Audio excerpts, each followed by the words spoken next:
안녕하세요. 좋은 책 함께 읽기 네 번째 시간입니다. 오늘은 개인주의자 선언을 가지고 왔는데요. 판사 문유성님이 쓰셨고 문학 동네 출판입니다. 문유성님을 잠깐 소개하겠습니다. 현 서울중앙지방법원 부장판사고 소년 시절부터 좋아하는 책과 음악만 잔뜩 쌓아놓고 홀로 살아가고 싶다고 생각했던 개인주의자였다고 합니다. 요런껏 사회생활을 잘 해나가는 편이지만 잔을 돌려가며 막자지껄 먹고 마시는 회식 자리를 힘들어하고 눈치와 거칠애를 중요시하는 한국의 집단주의적 문화가 한국 사람들을 불행하게 만든다고 믿고 있다고 합니다. 판사가 스스로 개인주의자라고 하다니 뻔뻔스럽다고 여길 이들도 있을 것이다라고 문유성님이 자신의 소개란에 썼는데요. 그러나 서구에서 발전시킨 민주주의 법질서를 공부하고 이를 적용하는 일을 오랫동안 해온 법관에게 개인주의는 전혀 어색한 말이 아니다라고 얘기하고 있습니다. 개인주의는 유아적인 이기주의나 사회를 거부하는 고립주의와는 다르기 때문이다.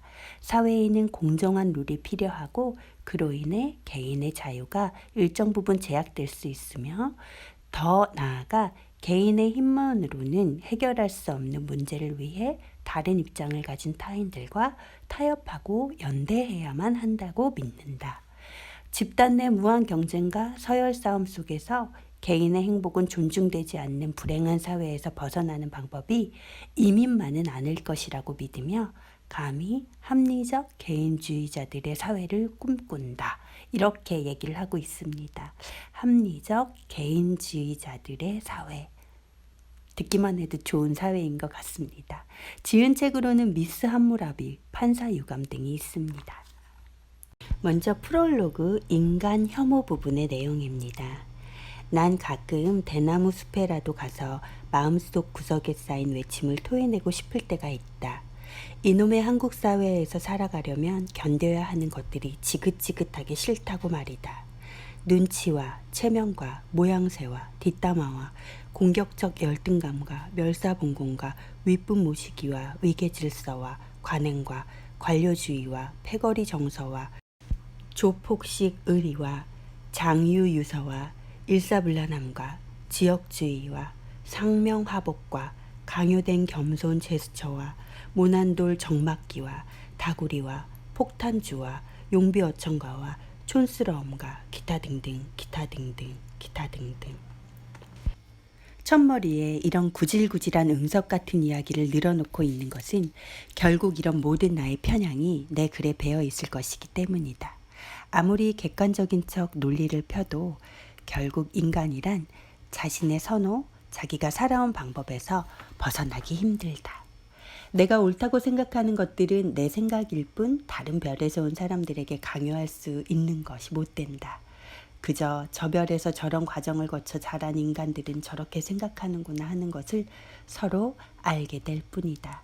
별것 아닌 것 같지만 그 차이에 대한 인식이 평화로운 공정과 타협의 시작일지 모른다.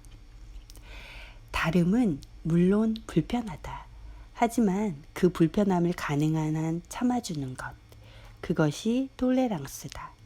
차이에 대한 용인이다. 우리 평범한 인간들이 어찌 이웃을 사랑하기까지 하겠는가. 그저 큰 피해 없으면 참아주기라도 하자는 것이다. 제발 우리 서로 사이좋게 지내요. 어차피 한동안은 이 땅에 다 같이 발붙이고 살아야 하잖아요. 그러니 서로 노력을 해나가자고요. 평생 청각장애인으로 살아야 될 정도로 백인 경관들에게 무차별 구타를 당한 로드니 킹이 그로 인한 LA 폭동 때 평화를 호소하며 했던 말이다. 타인의 발견 내용 중 일부입니다. 사회에 나와 지금까지 겪어온 사람들의 모습을 한마디로 요약하자면 누구나 자기 몫의 아픔은 안고 살고 있더라는 거다. 굳이 구체적으로 이야기하지 않겠지만 나 자신의 몫도 포함해서 하는 말이다. 직업병 때문일까? 어떤 때는 다른 것은 몰라도 고통만큼은 평등할지도 모르겠다는 생각이 든다. 부자도 권력자도 스타도 화려한 겉껍질 속에는 골물대로 골문 상처가 가득했다.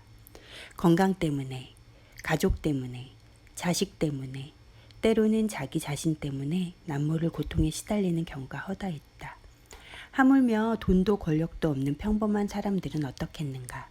그 흔하디 흔해 보이는 건강하게 자라서 사랑하는 이를 만나는 아이를 갖고 키우며 사는 일들이 실은 얼마나 전쟁같이 힘든 일인지.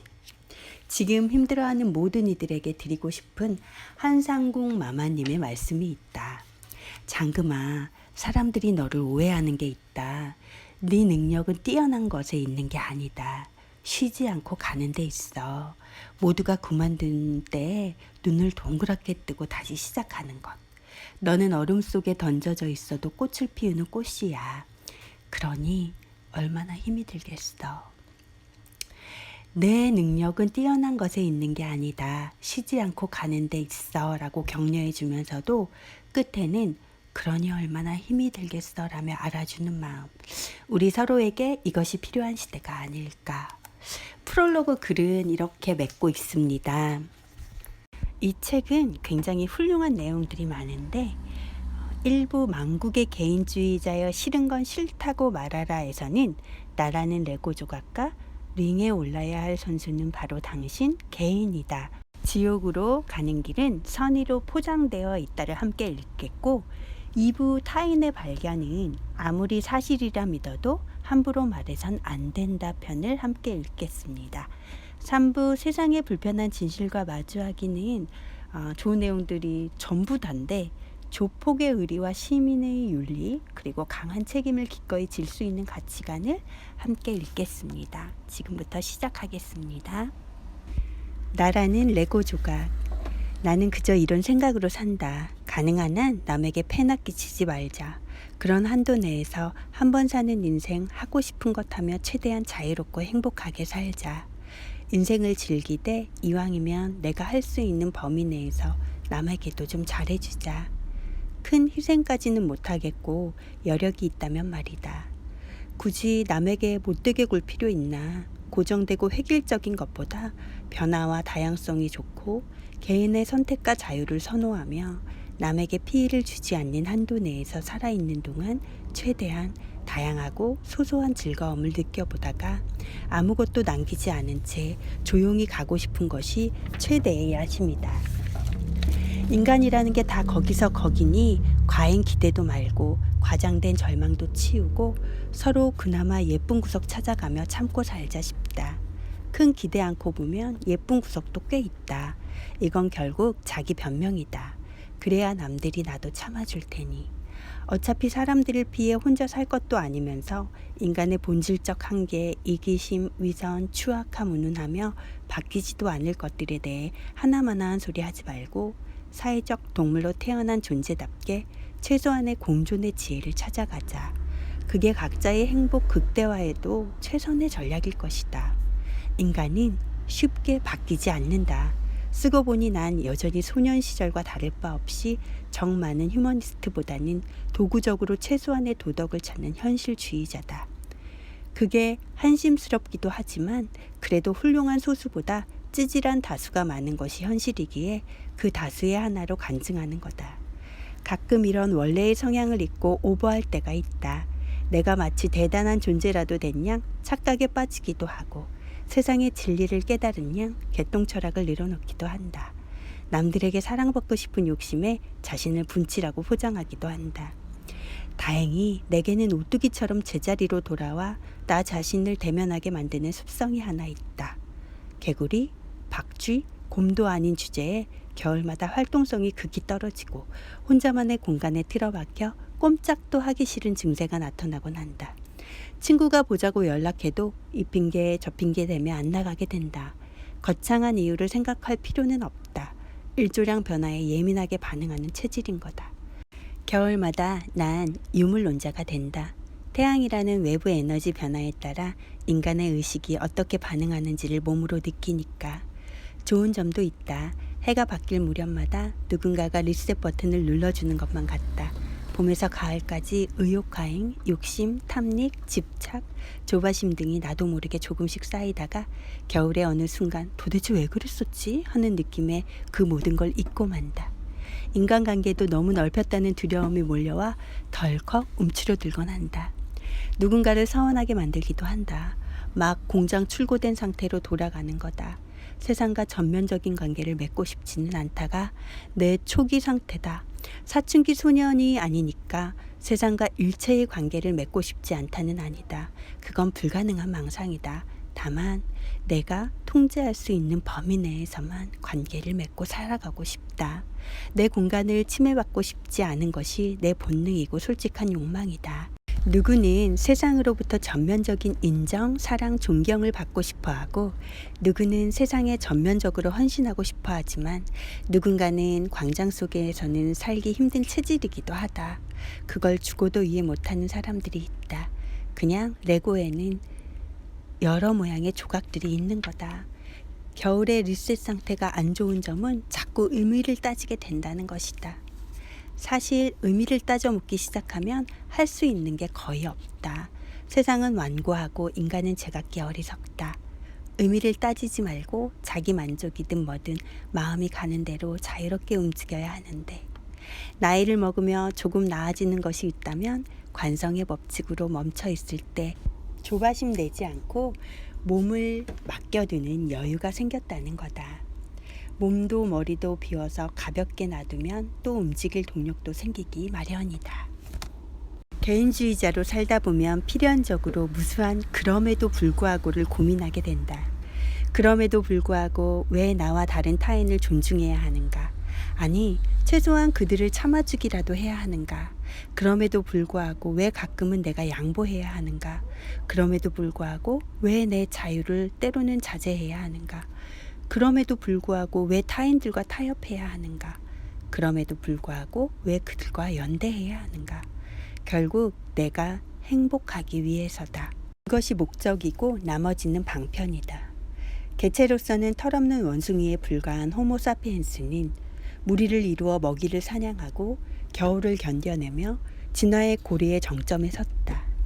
인간에게 있어 타인은 생존과 번식을 위한 최고의 유용한 자원이다. 그래서 인간은 사회적 동물이다. 인간이라는 종이 서로가 서로에게 늑대이기만 하다고 말할 수는 없지만 그렇다고 인간이 흰 개미나 꿀벌과 같다고 말할 수도 없다. 집단 공동체가 개인의 우선하는 숭고한 유기체고 개인은 이를 위해 기쁘게 헌신하고 희생해야 할 나사못인 것이 아니다. 왼쪽으로든 오른쪽으로든 신의 나라로든 집단에 대한 헌신을 찬양하며 사람들을 몰고 가는 피리 소리는 불길하고 미심쩍다. 인간 세상에 정답은 없고 현실에서 유토피아는 대체로 디스토피아로 실현되곤 했다. 그래서 우리는 눈을 부릅뜨고 있어야 한다. 개인의 행복을 위한 도구인 집단이 거꾸로 개인의 행복의 잣대가 되어버리는 순간 집단이라는 리바이더는 바다 괴물로 돌아가 개인을 삼킨다.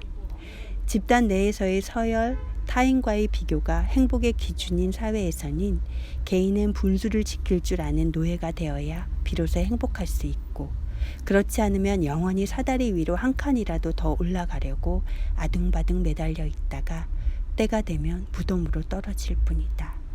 행복의 주어가 잘못 쓰여 있는 사회의 비극이다. 고민의 출발점은 그럼에도 불구하고 왜 우리는 불행할까다. 세계 최빈국에서 경제대국으로 일어선 기적에도 불구하고 시민의 힘으로 민주화를 성취하여 평화적 정권 교체가 주기적으로 이루어지는 전 세계에서 몇 안 되는 나라임에도 불구하고 총에 맞거나 칼에 찔릴 위험 없이 강남역 홍대 앞에서 새벽까지 젊은이들이 술 먹고 심지어 길바닥에 쓰러져 자기도 하는 몇 안 되는 나라임에도 불구하고 객관적 지표로는 적어도 세계 상위 20% 또는 10% 내에 드는 장점을 많이 갖고 있음에도 불구하고 여기가 싫어서 이민 가고 싶다고들 하지만 세계의 지도를 놓고 보면 미국이나 유럽의 열몇 곳을 빼고는 살기 좋다 할 만한 곳이 별로 없다는 것이 유감스러운 인류의 현재임에도 불구하고 많은 한국인들이 힘들어하며 미래를 불안해하고 아이를 낳아 키우는 걸 두려워하고 사회에 절망한다. 물론 그럴 만한 이유는 충분하다. 양극화, 빈부격차, 불평등, 취업난, 저성장. 그런데 지구 전체가 겪고 있는 이런 보편적 질환만으로도 힘든데 우리 사회 특유의 체질이 증세를 점점 악화시켜 우리를 더 고통스럽게 만들고 있다. 나는 감히 우리 스스로를 더 불행하게 만드는 굴레가 전 근대적인 집단주의 문화이고 우리에게 부족한 것은 근대적 의미의 합리적 개인주의라고 생각한다. 그렇다. 중고등학교 때 지루하게 배우던 로크, 밀, 몽테스큐의 루소 등의 이름과 함께 나오는 지금의 서구식 민주주의의 근간을 이룬다는 그 개인주의 말이다. 무슨 시대착오적인 소리냐? 19세기 얘기를 21세기에 하고 있냐는 반문이 나올 것이다. 글로벌한 신자유주의 체제가 만악의 근원이라며 앞에 포스트 내지 후기가 붙은 길고 복잡한 대안을 얘기하는 이들을 볼 때마다 떠오르는 의문은 이거다. 도대체 우리 사회가 신자유주의 이전에 구자유주의라도 제대로 해본 적이 있는 사회일까? 자본주의 후의 대안을 모색하기 전에 제대로 된 자본주의라도 해본 적이 있나? 근대적 의미의 개인을 존중해본 경험 없이 탈근대 운운하는 것은 시대착오 아닐까? 내가 프롤로그에서 무려 인간 혐오라는 말까지 써가면서 고백한 것들은 결국 우리 사회가 개인을 존중하지 않기 때문에 생기는 불편함과 억압이다. 이에 관한 선명한 기억이 있다. 중학교 때였다. 담임 선생님이 반장인 내게 몽둥이를 주며 자습 시간에 떠드는 아이들을 그걸로 때리라고 하셨다. 자신의 편의를 위해 교사의 체벌권을 위임한 것이다. 난감했다. 한참 예민하고 반항적인 사춘기 소년끼리 완장 하나 채운다고 누가 누구를 체벌하는 것이 가능하단 말인가. 이건 내게 맞아야 하는 친구들뿐 아니라 그들을 때려야 하는 나의 의사와 감정을 무시하는 짓이었다. 그건 좀 곤란하지 않겠느냐고 말씀드렸더니 우리 반이 하나로 똘똘 뭉쳐서 좋은 성적을 올리려면 규율과 복종이 필요하다는 답이 돌아왔다. 나는 결국 그부들을 때리지 못했고 담임으로부터 무능한 놈이라는 질타를 받아야 했다. 이런 꼴 당하기 싫어서 이후론 반장 같은 건 절대 맞지 않았다. 그랬더니 다음 해에는 누구 한 명만 잘못하면 반 전체가 책상 위에 무릎 꿇고 앉아서 몽둥이로 허벅지를 맞아야 했다. 선생님들의 취향은 참 다양하시더라. 어른이 되어서 비로소 깨달았다. 가정이든 학교든 직장이든 우리 사회는 기본적으로 군대를 모델로 조직되어 있다는 것을. 상명하복, 집단 우선이 강조되는 분위기 속에서 개인의 의사, 감정, 취향은 너무나 쉽게 무시되곤 했다. 개인이라는 말은 집단의 화합과 전진을 저해하는 배신자의 가슴에 닿는 주운 글씨였다. 나는 우리 사회 내의 저가 아니라 법학 서적 속에서 비로소 그 말의 참된 의미를 배웠다. 그 불온한 단어인 개인주의야말로 르네상스 이후 현대에 이르기까지 인류 문명의 발전을 이끈 엔진이었다. 하지만 우리 사회의 경우 이 단어의 의미를 조금씩 배우기 시작한 것은 민주화 이후 겨우 한 세대, 아직도 걸음마 단계인 것이다. 왜 개인주의인가? 이 복잡하고 급변하는 다층적 갈등 구조의 현대사회에서는 특정 집단이 당신을 영원히 보호해주지 않는다. 다양한 이해관계에 따라 합리적으로 판단하여 전략적으로 연대하고 타협해야 한다. 그 주체는 바로 당신 개인이다. 개인이 먼저 주체로 서야 타인과의 경계를 인식하여 이를 존중할 수 있고 책임질 한계가 명확해지며 집단 논리에 휘둘리지 않고 자기에게 최선인 전략을 사고할 수 있다. 우리가 서구에서 수입한 민주주의는 바로 이런 개인들을 전제로 성립되어 있다. 우리 사회 존립의 근거인 가장 근본적인 사회계약, 즉 우리 헌법 질서의 근간이 그렇다.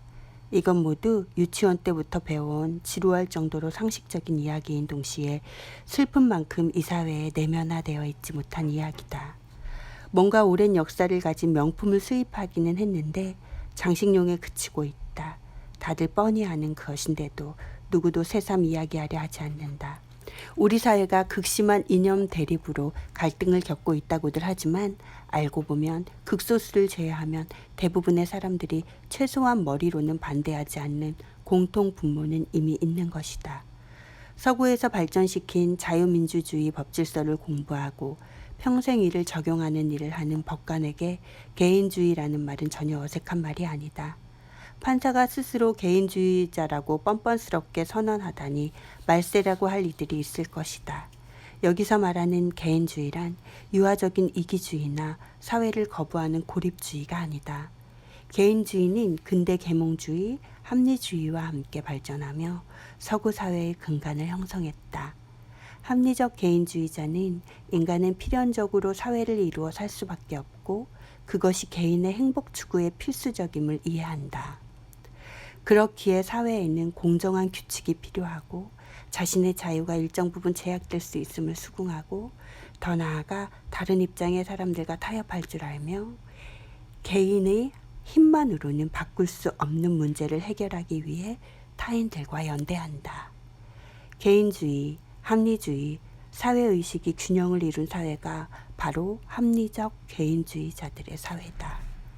물론 합리적 개인이라는 근대적 인간상 자체가 현대 심리학이 밝혀낸 인간의 실제 모습과는 거리가 멀다.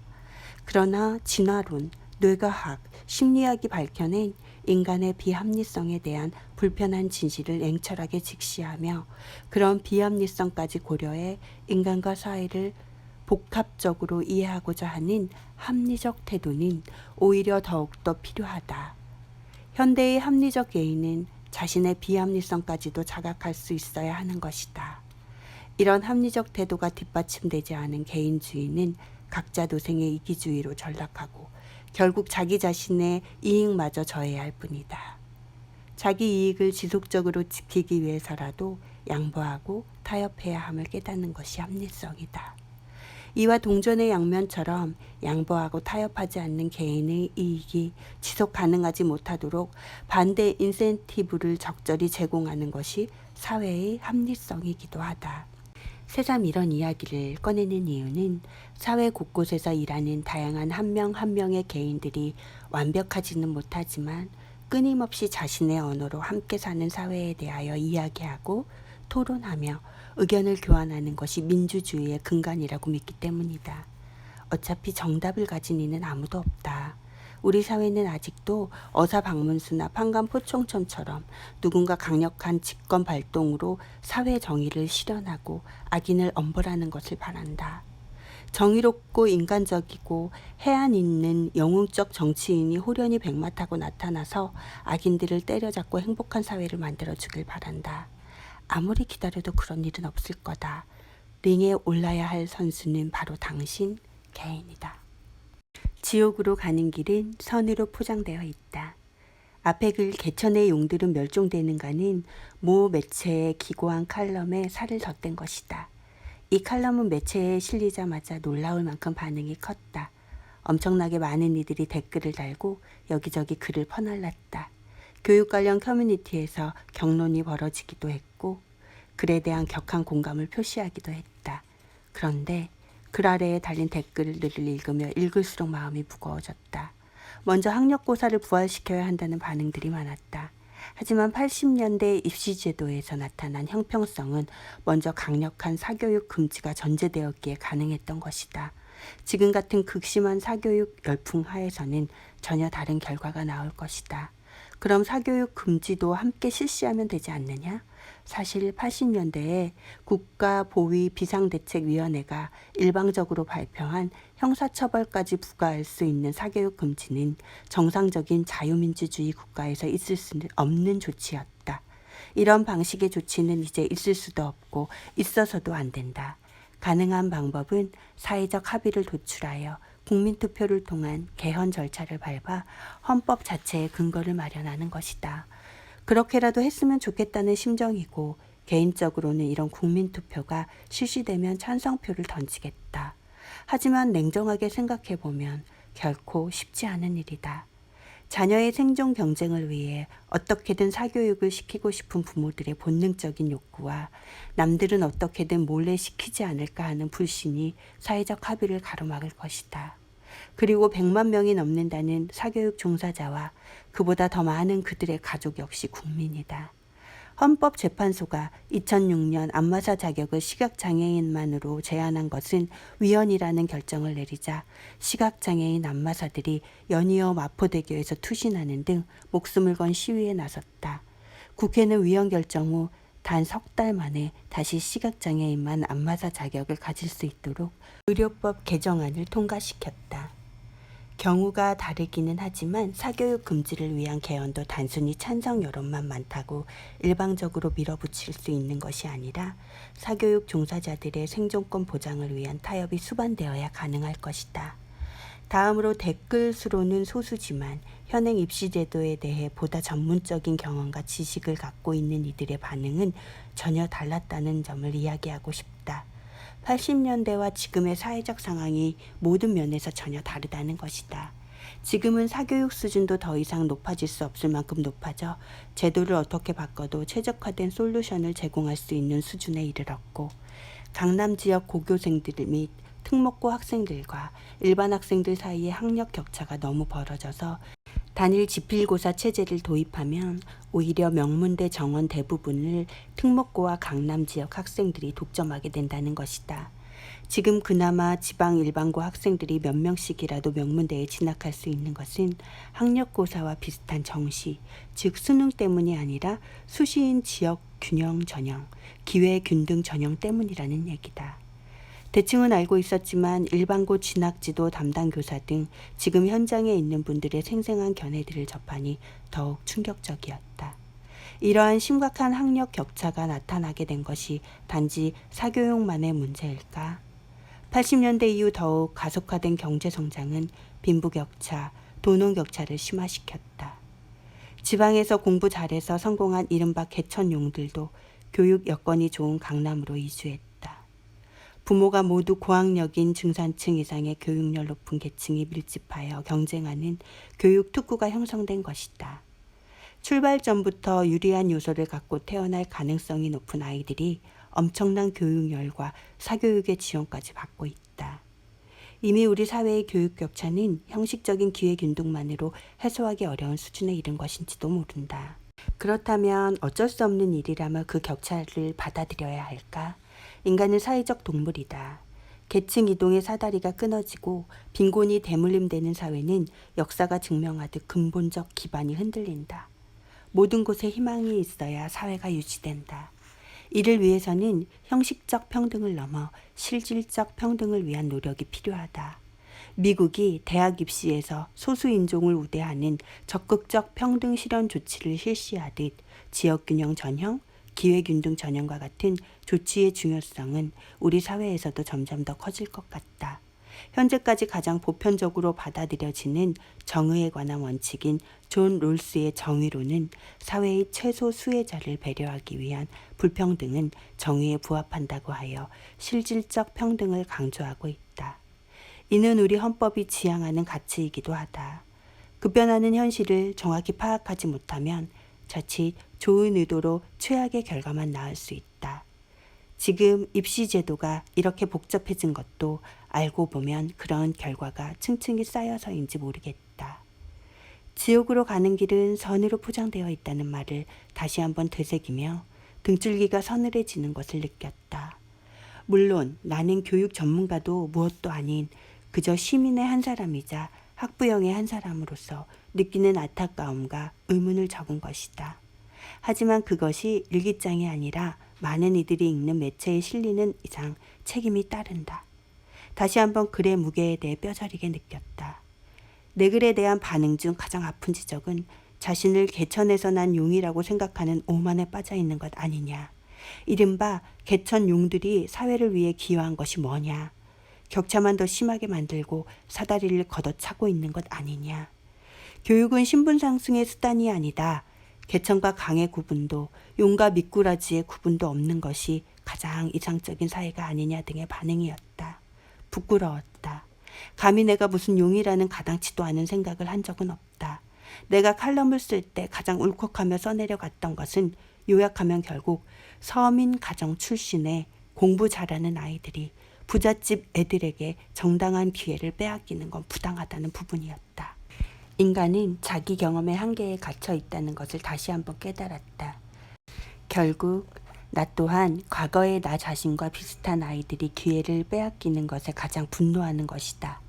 물론 계층 이동의 사다리, 공정성 측면에서 이것도 중요한 이야기다. 그런데 그게 전부는 아니다. 소수의 공부 잘하는 아이뿐 아니라 다수의 그렇지 않은 아이들이 행복하게 살 수 있는 사회에 대한 고민이 사실 더 중요하다. 또한 사회에서는 공부 잘하는 것 외에 다양한 재능이 필요하다.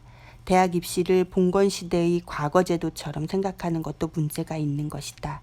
그리고 나와 같은 생각은 자칫 엘리트주의로 흐를 수 있다. 공공의식이 부족한 엘리트는 사회에 오히려 더 큰 해악만 끼칠 수 있다는 것 역시 역사가 증명하고 있다. 생각할수록 자괴감이 커졌다. 그렇다고 내가 내 아이를 대안학교에 보내거나 세상이 어떻든 무소의 뿔처럼 혼자서 가라고 등 떠밀고 있는 대단한 소신의 소유자도 아니다. 많은 아빠들이 그렇듯 세상을 한탄하며 소심한 저항을 해보지만 이미 세상이 미쳐 돌아가는데 혼자 제정신인 척하다가 애 인생 망치면 어쩔 거냐는 질문 앞에는 고개를 숙일 수밖에 없는 비겁한 아빠다. 그리하여 남들보다 좀 늦게 시작했다지만 주말이면 대치동 학원으로 애를 실어 나르는 기사 노릇도 하게 되고 그 덕인지 특목고 학부모가 되기에 이르렀다. 그 과정에서 아이들과 부모의 고초, 시간과 비용의 낭비, 그런 지원을 못 받을 아이들의 불평등 등 체감하는 문제들이 너무나 심각해서 이건 정말로 미친 짓이라는 생각만 강해져 갔다. 아내가 온갖 입시 설명회에서 받아오는 복잡한 자료들을 보며 어차피 경쟁 자체는 피할 수 없는 것이라면 차라리 내가 경험한 과거의 입시 제도처럼 단순한 경쟁이 정보 격차 등의 부작용이라도 줄이는 것 아닐까 하는 생각도 들었다. 이런 안타까움과 답답함에 글을 쓴 것뿐이다. 오히려 댓글들을 통해 다양한 처방의 필요성을 배웠다. 공교육 강화, 기회균 등 전형 확대, 수시 중 재력이 영향을 미칠 수 있는 요소의 규제, 취업시장에서의 학벌주의 탈피 등 부족한 글을 쓴 나 개인적으로는 부끄럽고 마음이 무거웠지만 그 글에 대한 많은 분들의 반응에서는 큰 희망의 불씨를 볼 수 있었다. 거의 모든 분이 기본적인 문제의식 자체에 공감하고 있었기 때문이다. 계층 이동의 사다리가 없어진 신분제 사회는 자멸로 가는 길이라는 역사적 교훈과 입시제도에 있어 돈과 정보력의 영향을 어떻게든 최소화하여 공정한 기회를 보장해야 한다는 점이다.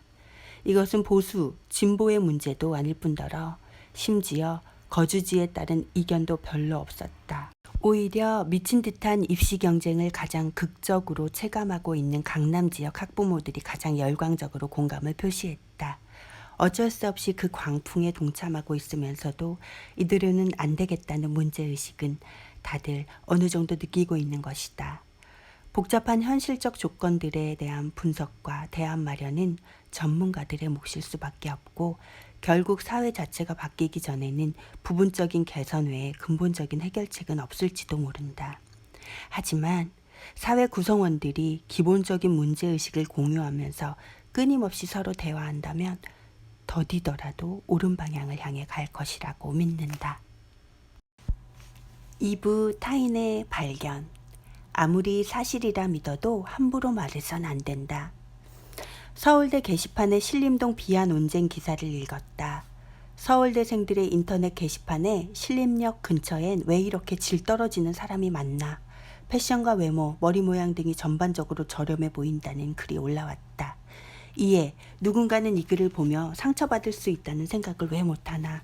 글쓴이는 왜 나름의 삶을 살아가는 사람들을 송두리째 폄하하는가라는 비판이 있자 왜 선비인 척 하느냐. 신림역에 모이는 사람들이 저렴하고 불쾌한 느낌을 주는 것은 사실 아니냐는 반론이 나왔다. 같은 학교 졸업생으로서 무심할 수 없었다. 다만 전제할 것이 있다. 이런 발언들이 마치 서울대생 다수의 의견인 것처럼 받아들이는 것은 왜곡이다. 그리고 서울대생의 의견이라고 뭔가 중요한 의미가 있다고 보는 것도 난센스다. 젊은 세대 일부의 사고방식을 엿볼 수 있다는 점이 의미 있다. 먼저 불쾌한 느낌을 주는 것은 사실이 아니냐는 항변은 요즘 인터넷 일각에서 흔히 보는 팩트는 팩트다라거나 개인의 취향, 개취, 존중, 운운의 논리다. 그러나 세상 일에는 원인과 결과가 있다. 미국 백인 청년이 슬럼과 흑인이 더럽고 불쾌한 것은 사실이 아니냐고 개인적 의견을 말하는 것은 인간을 노예로 사냥한 역사와 빈부격차, 불평등이라는 맥락에 대한 무지다. 인간 세상에는 하늘에서 뚝 떨어진 가치 중립적인 팩트란 없다. 그걸 생각한다면 함부로 말할 수 있을까? 더 심각한 것은 왜 선비인 척 하느냐는 한마디다. 요즘 인터넷에는 선비질이라는 용어가 횡행한다. 선비가 모멸적 용어인 세상이다. 위선 떨지 말라는 뜻이다. 속 시원한 본능의 배설은 찬양받고 이를 경계하는 목소리는 위선과 가식으로 증오받는다. 그러나 본능을 자제하는 것이 문명이다. 저열한 본능을 당당히 내뱉는 위약이 위선보다 나은 것이 도대체 무엇인가? 위선이 싫다며 날것의 본능에 시민권을 부여하면 어떤 세상이 될까? 1차 대전 패전 후 독일인들은 막대한 배상금 부담에 시달렸다. 이때 나치들은 사상의 자유, 표현의 자유를 주장하며 유대인의 열등함, 사악함이 모든 문제의 원흉이라며 아리아인의 우수성이 팩트라는 우생학까지 주장했다. 그들 마음속 심연에는 지금의 고통을 남의 탓으로 돌리고 자존감을 회복하고 싶은 충동이 있었다. 결국 성실하고 착한 가장들이 이웃들을 대량 학살하고 그 피하 지방으로 비누를 만들었다. 그게 우리 인간의 악한 본성이다. 여성차별, 흑인차별, 이민자 증오 등 우리의 본성은 전자발찌를 채워야 할 상습 전과자다. 그래서 우리는 끊임없이 서로에게 선비질을 해야 한다. 생각해보면 후배 세대의 위약은 선배 세대인 나 같은 사람들의 위선이 나을 것이다. 열린 교육과 인간화를 주장하며 뒤로는 내 자식만 잘 되라고 선행학습이라는 이름의 조직적 컨닝을 시키느라 고전을 읽고 인간과 사회에 대한 고민할 시간을 주지 않았다. 권위주의와 싸운다는 명분으로 막말과 냉소가 주는 쾌락에 도취했고 그 결과 진보와 보수라는 탈을 쓴 반지성주의가 적대적 공생관계를 맺는 인터넷 생태계를 만들어냈다. 후배들에게 사과한다. 기득권은 다 누린 주제에 극심한 경쟁과 불투명한 미래에 좌절하는 후배들을 싸잡아 욕하는 선배의 일원이기에 말이다. 3부 세상의 불편한 진실과 마주하기. 조폭의 의리와 시민의 윤리. 임술래 감독의 영화 제보자를 봤다. 황우석 사건을 추적하는 PD들, 그리고 자신의 미래를 걸고 내부 고발을 한 과학자의 이야기다. 군더더기 잔재주 없이 전공법으로 달려간다. 익히 아는 내용인데도 가슴이 뛴다. 세상에서 가장 용감한 사람들의 이야기이기 때문이다. 악마와 싸우는 건 차라리 쉽다. 선량한 사람들의 절실한 희망과 맞서야 한다는 건 얼마나 힘든 일일까. 그것이 거짓 희망일지라도 말이다. 이 영화야말로 온 국민이 자녀와 함께 보며 어떤 일이 있었는지, 우리는 스스로 무엇을 경계해야 하는지 이야기를 나누어야 할 영화라고 생각한다. 황우석 사건은 우리 사회에서 희귀하게도 이른바 보수 진보가 허망한 국익 앞에 하나 되었던 사건이다. 당시 나는 과연 개방된 시장 경제 하에서 개별 경제 주체를 떠난 추상적인 국익이라는 게 존재하는지 자체부터 의문이었다. 차라리 난치병 극복이라는 인류애에 천착한 것이었다면 차라리 좀 나았을 것 같다. 이 사건에서 가장 용감했던 사람은 제보자다. 한국 사회에서 내부 고발자는 영웅이 되기는커녕 배신자로 낙인 찍히기 일쑤다. 그 고발이 진실이었고 공익에 부합하는 것으로 밝혀져도 대중의 정서는 내부 고발자에게 호의적이지 않다. 뒤에서는 저런 사람 무서워서 어디 누가 같이 일하겠어? 라며 수군거린다. 왜일까? 한국 사회의 윤리관이 현대 민주사회의 시민의식보다는 유교적 가족 공동체의 일륜에 머물고 있기 때문이다. 유교는 가족 윤리를 국가와 사회의 기본 윤리로 삼았다. 아비가 극악무도한 죄인일지라도 그것을 고발한 자식이 더 큰 죄인이 된다. 군사부일체라 하여 지도자, 스승은 아버지와 마찬가지로 무조건 순종해야 하는 대상이 된다. 윗사람의 허물을 들춰내는 건 그 허물보다 더 큰 잘못이 되고 폐륜으로 지탄받는다. 가족의 잘못은 감싸고 숨겨주는 것이 옳은 일이 된다. 전통 농경사회의 이러한 윤리관이 아직도 21세기의 한국 사회를 지배하고 있다. 민주주의는 투명성을 전제로 한다. 자본주의는 효율성을 필요로 한다. 잘못을 은폐하는 문화는 투명성도 효율성도 침해할 뿐이다. 이런 문화 속에서 치료가 가능했던 초기 단계의 작은 종양이 말기암으로 진행되어 조직을 썩게 만든다. 파렴치한 성추행 교수들이 수십 년째 어린 여제자들을 건드리며 자리를 보존하곤 한다. 사실 한국 사회의 윤리관은 조폭의 의리 수준에 머물고 있는지도 모른다. 조폭을 미화하는 영화가 수없이 제작되고 의리가 유행어가 되며 전두환에 대한 장세동의 무조건적인 충성이 미담이 되는 사회다. 사람들의 속마음은 내가 나쁜 짓을 해도 구린데가 있어도 끝까지 나를 배신하지 않는 공범을 원하는 거다. 세상에 털어서 먼지 안 나는 놈 있나. 뭐 대단한 정의의 사자랍시고 입바른 소리를 하고 그래. 그러는 너는 얼마나 깨끗한가 보자. 자기도 조직 내에서 혜택 받을 건 다 받고 다른 속셈으로 뒤통수를 치는 걸 거야. 우픈 것은 대단한 나쁜 짓을 해볼 배짱도 기회도 없는 소시민들이 이런 식으로 가당치도 않게 조직의 보스에 감정이입하고 동정한다는 점이다. 현실의 조폭에게 의리 따위는 없다. 이익이 있을 뿐이다. 그것도 조직의 이익이 아니라 보스와 간부들의 이익이 있을 뿐이다. 말단 조직원들은 쓰고 버리는 소모품이다. 착각하지 말아야 한다. 당신은 조직에 이용당하는 호구에 불과하다. 이득을 분배받는 공범식이나 되지도 못한다. 내부 고발자들은 그들이 어떤 동기를 가졌든 결과적으로 당신의 몫을 가로챈 권력자들의 치부를 폭로하여 당신에게 이득을 주는 사람이다. 사학비리 사건을 담당한 적이 있다. 사건을 제보한 사람은 재단 이사장의 신복인데 횡령사건을 일으켜 해고당한 사람이었다. 자신을 보호해주지 않은 보스에게 양심을 품은 셈이다. 사건 초기에 교수들과 학생들은 이사장을 감쌌다. 학교가 비리의 복마전으로 소문나면 자신들에게도 불이익이 있다고 생각한 듯하다. 나중에 밝혀진 바로는 이사장 일가는 등록금은 물론 학생들과 교수들에게 혜택이 돌아가야 할 정부 지원금까지 횡령하여 호화 생활을 누리고 있었고 교내 시설 공사비 중 상당 금액을 리베이트로 받아 부실 공사를 자초했다. 제보자가 비열한 복수심으로 학교에 오명을 끼쳤다고 비난하던 사람들은 자신들의 피해를 깨닫고 나서야 이사장의 엄벌을 탄원했다. 제보자는 진실을 밝히는 계기일 뿐이다. 한 점 티끌 없이 고결한 사람일 필요는 없다. 누가 당신에게 이익을 주고 누가 당신에게 손해를 끼치는지 정신 차리고 보아야 한다. 내부 고발자가 시민 이익의 대변자로 보호받고 보상받아야 권력자들이 긴장한다. 발각될 리스크를 고려해 넣도록 만들어야 대범한 도둑질을 못한다. 조심이라도 한다. 인간에 대한 불신을 전제로 하는 자유민주주의의 기본은 권력에 대한 견제와 균형, 감시다. 눈먼 의리가 아니다. 그나저나 우리나라는 정말 비약적으로 발전하는 나라인가 보다.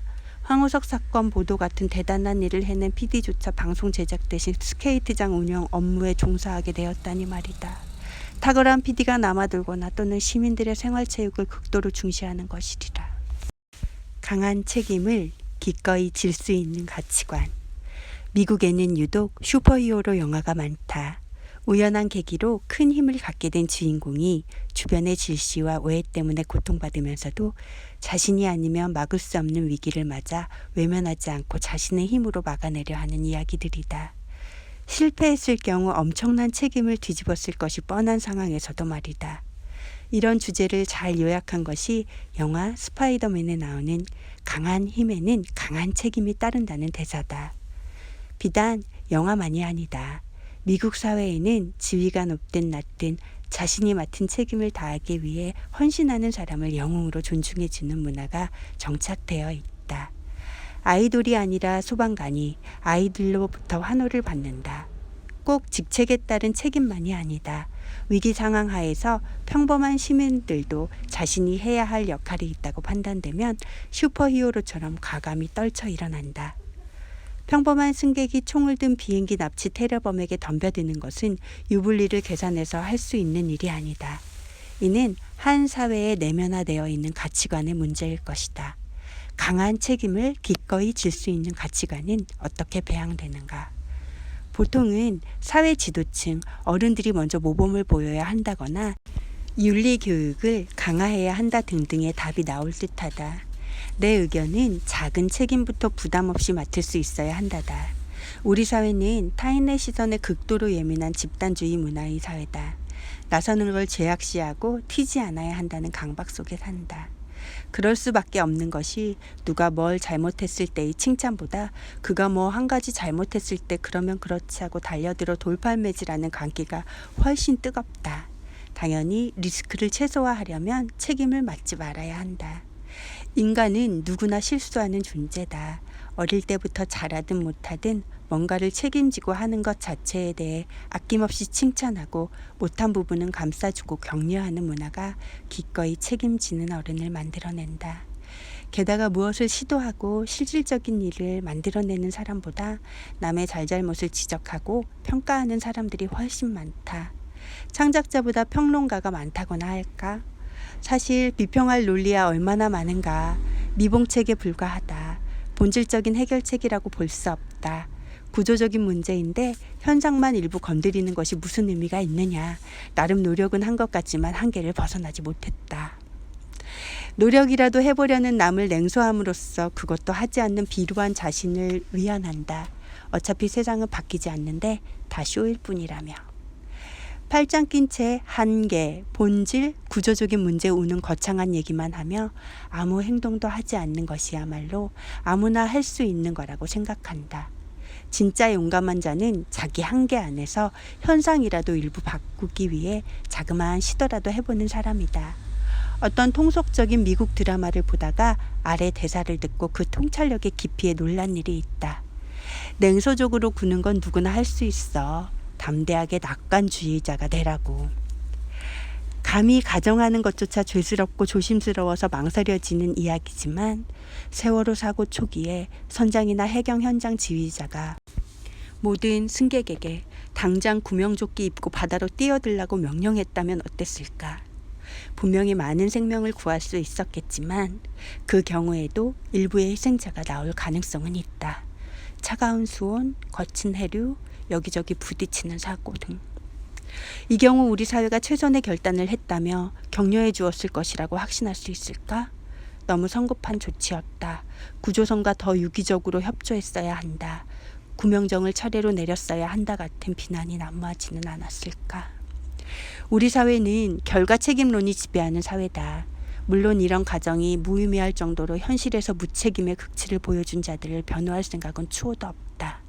하지만 우리 사회의 이런 문화가 최악과 차악 사이에서 선택해야 하는 상황에 놓인 책임자를 결정장애와 도피심리로 몰아넣는 측면이 있음도 직시해야 한다고 본다. 영미식의 실용주의 가치관은 인간의 한계를 인정하는 전제 아래 해야 할 의무를 다 이행했다면 과감하게 면책한다. 결과가 제 아무리 중대하더라도 말이다. 이것이 강한 책임을 기꺼이 지게 하는 사회의 비결인지도 모른다. 마지막으로 에필로그 우리가 잃은 것들 일부를 읽어드리겠습니다. 집에 돌아가며 생각했다. 한 개인으로 자기 삶을 행복하게 사는 것만도 전쟁같이 힘든 세상이다.